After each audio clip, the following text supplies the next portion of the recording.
साथियों, ललन टॉप में हमने हजारों शो किए, लेकिन एक शो ऐसा था जिसने मेरी बुनियाद हिला दी। Does God exist?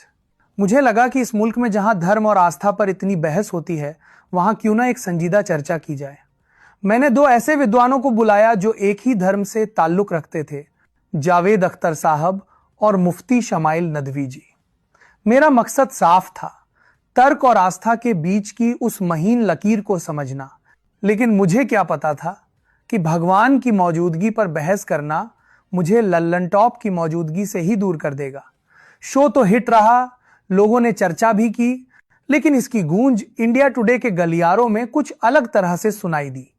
मुझे महसूस होने लगा कि संस्थान के शीर्ष नेतृत्व मैनेजमेंट को यह चर्चा रास नहीं आई।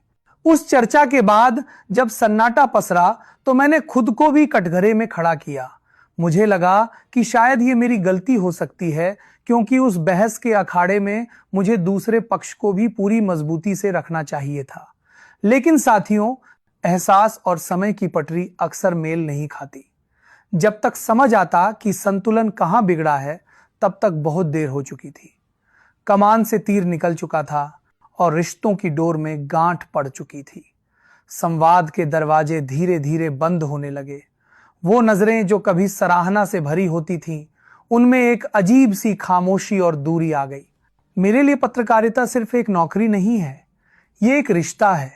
और मेरा मानना है कि आप जिस घर में रह रहे हैं, अगर उस घर के बड़े ही आपसे बात करना बंद कर दें, अगर वही आपको नापसंद करने लगें, तो फिर वहां बने रहने का कोई मतलब नहीं रह जाता।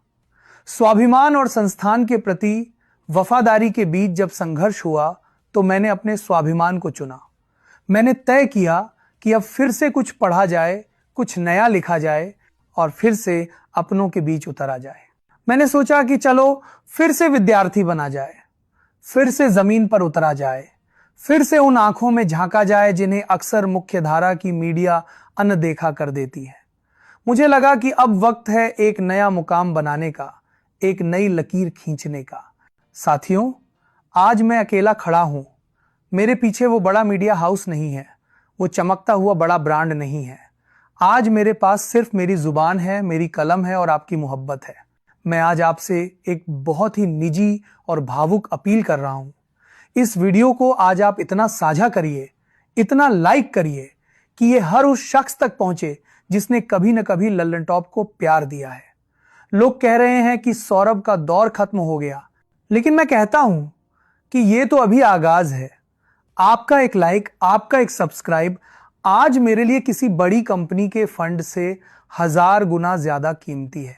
इस चैनल को अभी सब्सक्राइब कर लीजिए, क्योंकि ये सिर्फ एक चैनल नहीं है, ये मेरे और आपके बीच के उस अटूट भरोसे की नई इबारत है। इसे इतना फैलाइए कि ये वीडियो उन तक भी पहुंचे जिन्होंने सोचा था कि संवाद बंद करने से आवाज दब जाएगी। उन्हें पता चलना चाहिए कि नेटवर्क कंपनी से नहीं, लोगों के दिल से बनता है।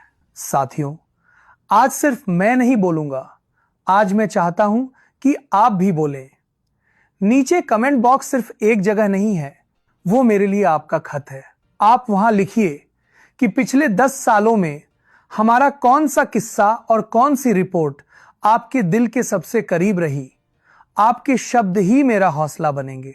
तो लिखिए अपनी यादें, अपनी शिकायतें और अपना प्यार।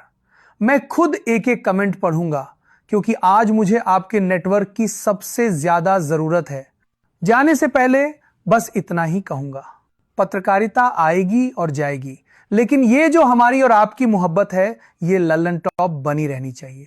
इस नई यात्रा में मेरा साथ दीजिए। मैं फिर आऊंगा नए किस्सों के साथ, नई ऊर्जा के साथ। अपना बहुत ख्याल रखिएगा। पढ़ते रहिए, देखते रहिए, क्योंकि जानना बहुत जरूरी है। नमस्ते, शुक्रिया, जय हिंद।